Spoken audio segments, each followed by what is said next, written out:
James, lovely to meet you. Yeah, you too. Your songs are often about relationships and emotion. How do you navigate a path between keeping that sort of authenticity in your work, but not mining your own private life too much and irritating your friends and acquaintances and loved ones? Yeah, it's really tricky because I do write personal songs, and yet I'm really a private person. I really protect my privacy. But I get up on stage and I sing all about my home life. And yeah, it's not something I feel really comfortable with. And often what I then say to people is, yeah, sure, I wrote this song about my life, but how does it relate to yours instead? I saw your face in a crowded place, and I don't know what to do. Whenever I prepare for an interview with a celebrity, I do lots of reading about them. And in the course of that, I'm often struck that you're reading stuff that you think, is that really true? You know, there must be a lot of nonsense out there. I was wondering if I can go through some of the things that I've read about you and get you to say if they're true or false. Yeah, most of them will be untrue. Particularly if they're on Wikipedia, on my Wikipedia page, which I've gone and changed a mass. So yeah, I wouldn't believe anything you found on there.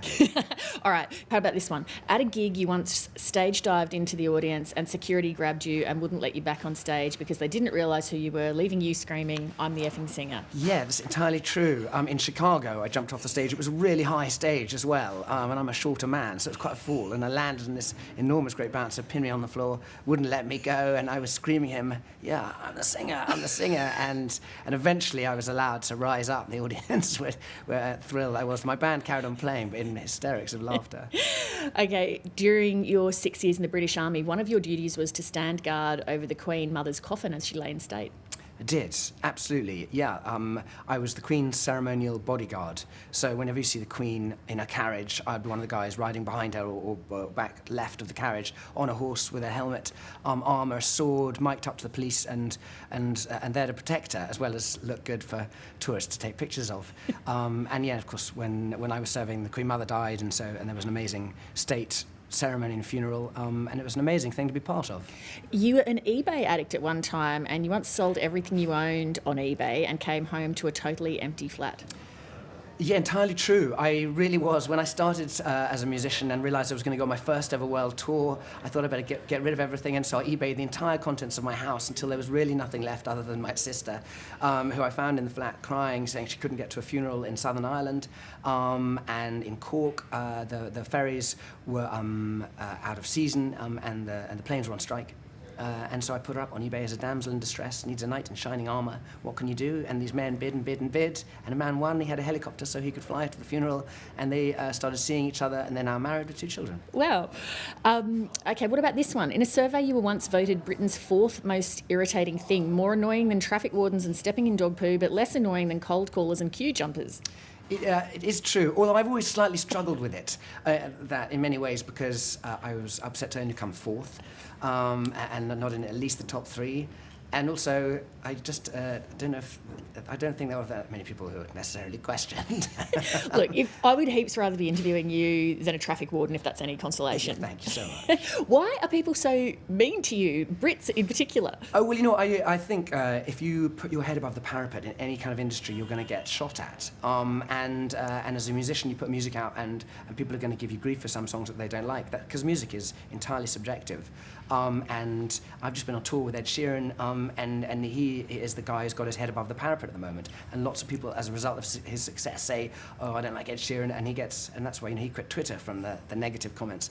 Coldplay, phenomenally good, fantastic band all around the world, and a whole lot of people think it's in some way cool or trendy to slate them. They're an awesome band, and if you don't like them, just don't listen to them. I mean, it's as simple as that.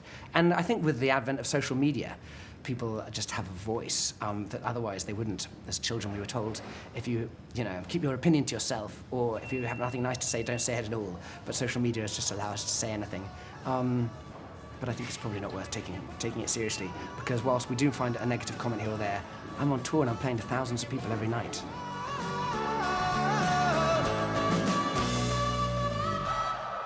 You have a very huge following on Twitter because you are extremely funny with the way you respond to people who say negative things to you. I'll read a couple of them in case there are people who are watching who don't follow you. Somebody once tweeted, "Is there one single James Blunt fan out there?" And you replied, "Most of them are single." Another very funny one, somebody said, "James Blunt just has an annoying face and a highly irritating voice." And you replied, "And no mortgage." Yeah. At what point did you decide, you know what, I'm actually just going to engage and try and make light of this?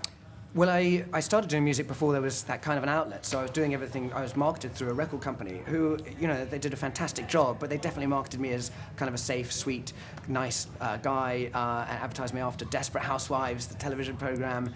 And then with the advent of social media, they said, now you market yourself, and I think they regretted it ever since.